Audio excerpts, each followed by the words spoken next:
O nak, ay, mag-bless ka kay Ninong Makoy mo. Pare, inaanak mo. Mano po. Merry Christmas, anak. Oh, ito yung pamasko ko sa'yo, ha. Salamat po, Ninong ha. Yan. Paring Makoy, Oh, anong meron, Mare? eto regalo mo. Pare, 9 years old na yung inaanak mo. 9 na taon ang utang mo sa kanya. Pinakakuha mo pa nga ng bike, di ba? Sabi mo bibilang mo siya ng bike. Pasensya na, Mare, ha. Yan na kasi kinaya ko, eh. Eh, ganun ba? Sige na pare, okay lang.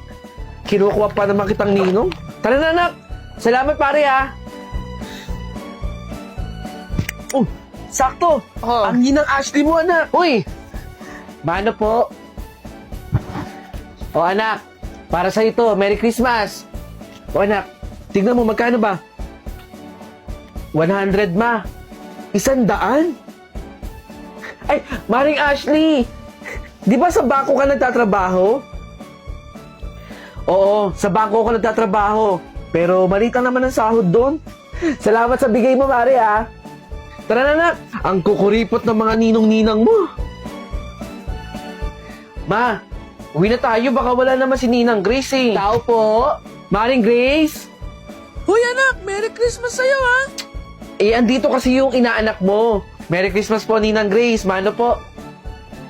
9 years old na nga yung inaanak mo, eh. Oh, pamasko ko sa'yo, inaanak. Salamat po dito, Ninang Grace. Kain mo na kayo dito sa loob ng bahay.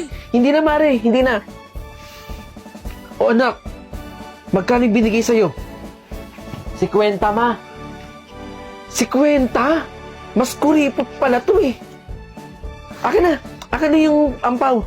Salamat, Maring Grace. Uy. Ninang. Buti nakita kita dito. Kala mo makakatago ka sa akin, ha? Pamasko ko po. Ito. Para sa'yo. Pamasko mo yan, ha? Salamat, Ninang. Ano yan? 40 pesos? Diyos ko po, ang liit-liit naman ang binigay ng ninang mo. Akala ko pa naman mayaman yung ninang mo. Napakakuripot pala yan. Sana hindi ko na lang kinuha yan, eh. Sino ba talaga namamasko? Nanay o yung anak? Tao po. Ay, tita, magandang hapon po. Kaklase po ako ni Calix. Si Calix? May tanong ko lang po sana kung nandiyan po ba si Calix. Nandito siya sa loob. Sakto. Chinat po kasi ako ni Calix. Inaya niya po ako mag-overnight dito sa inyo. Okay lang po ba, tita? Oo naman. Okay lang. Bakit hindi? Nakakaya naman po kasi tita eh. Baka nakakaisolve ako sa inyo eh. Para sa ikakasaya ng anak ko. Okay lang yun. Salamat po, tita. Tara na. Opo, tita.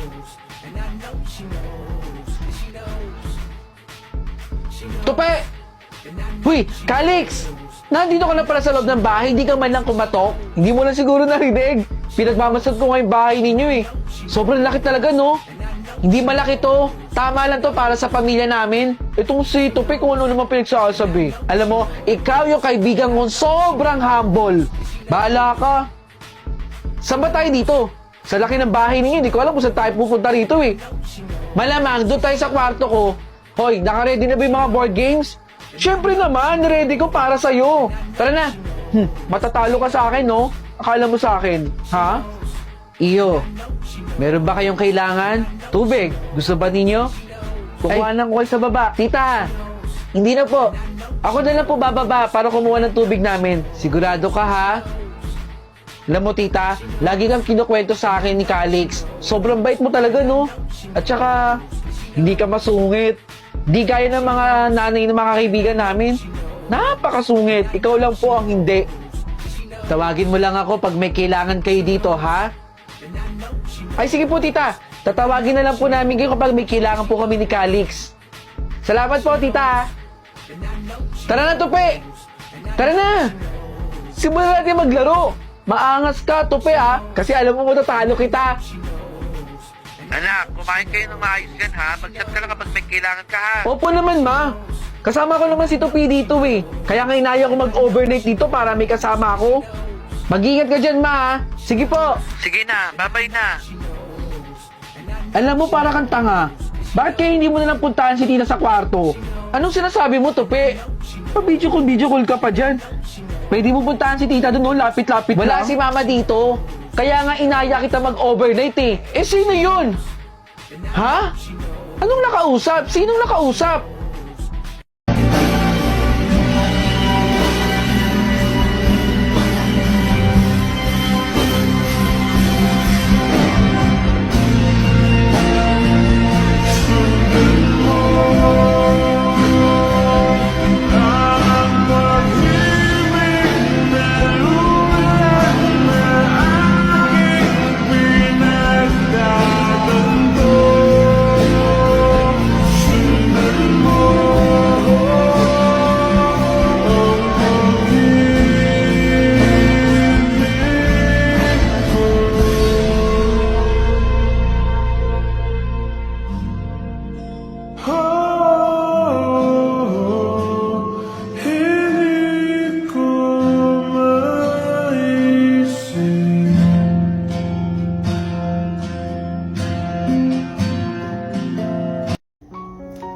Nak, nandito pa pala yung gusto mong damit oh.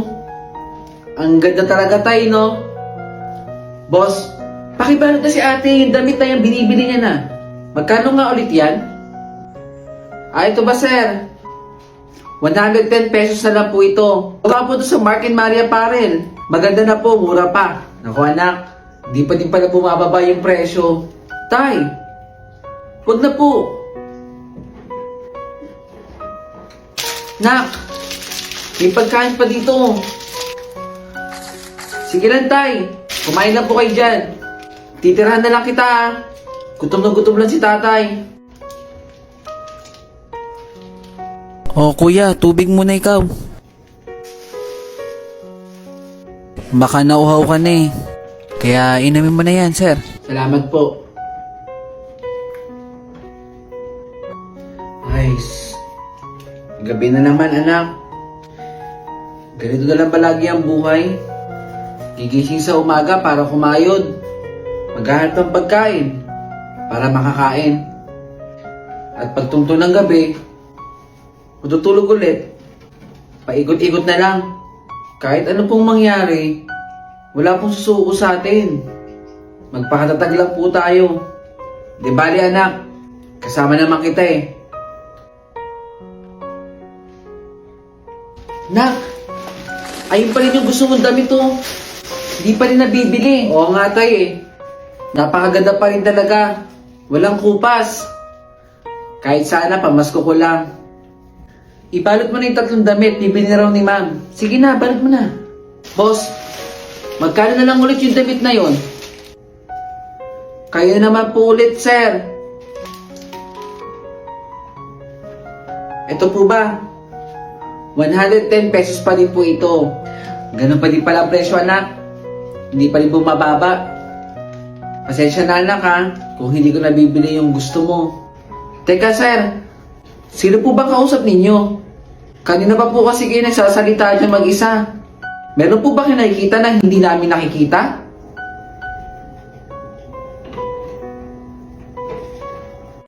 Ops. Ma, saan galing? Anong oras na? Bakit ka ginabi? Anong ginawa mo? Di ka magsasalita? Galing kasi ako dun sa klase ko, may inaisang po kong project. Aba, sumasagot ka pa.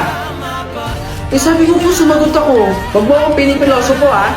Pag kayo may nangyari sa inyo, grabe naman mas sobrang higpit ninyo.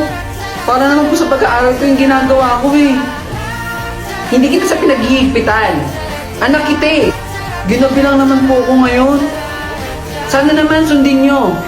Mabuti na lang umalis ako dito. Saka na pupunta. Nakakalig din dito sa bahay na to. Puro na lang sermon ng magulang. Aba, nilayasan na lang ako ha.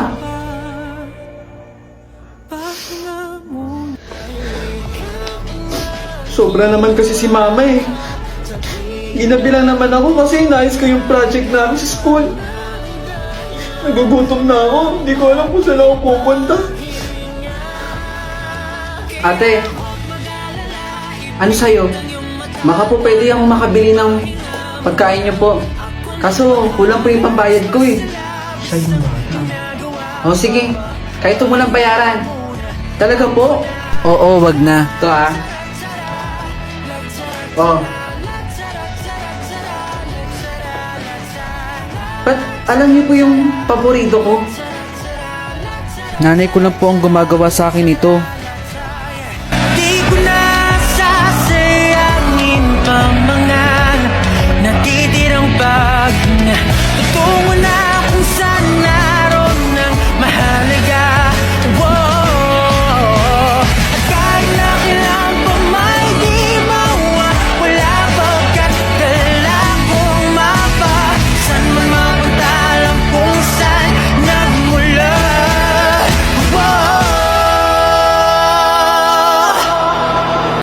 Talaga ba? Ako yung top 1? Oo, ang galing mo talaga, De La Cruz. Nako, matutuwa yung magulang ko. Salamat ha! Si De La Cruz na naman ang top 1. Ganun naman talaga Kapag kasipsip ka sa teacher, magiging top student ka. Di ba, De La Cruz? Sana na ko ba nag-aral ako ng mabuti? Alam nyo, kung sino naman talaga ang matalino doon sa klase natin, wala nang iba kundi ako yun. Kasi ginagamitan ko talaga ng utak.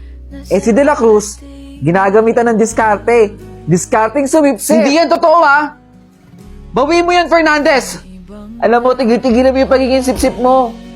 Wala ka rin patutunguhan, De La Cruz.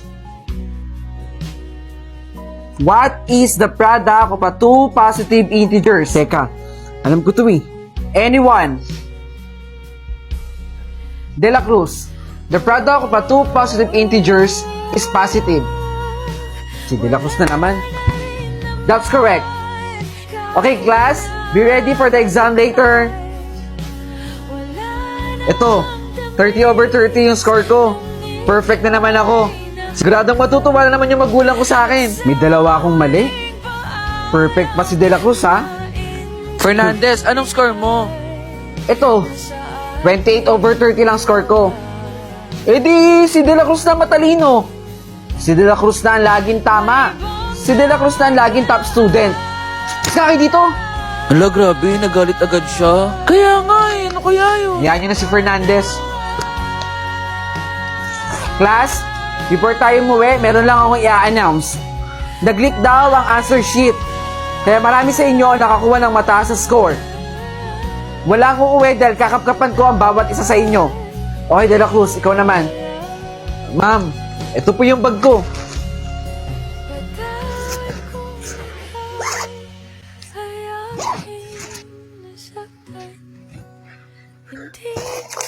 De La Cruz, ma'am? Anong ibig sabihin nito? Hindi ko po alam. Paano napunta sa bag mo? Baka naman, De La Cruz, ikaw talaga ang kumuha. Hindi ko po alam kung paano napunta yan sa bag ko. Kaya naman pala ang tataas ang score mo Nangungopia pala si De La Cruz. Huwag ka na magmaang-maangan, De La Cruz. Hoy, Fernandez, bawi mo yung sinabi mo. De La Cruz, gusto kong kausapin yung magulang mo. Papuntay mo bukas, ha? Hindi po yun totoo, ma'am. Nasa ating dalawa. Dito na.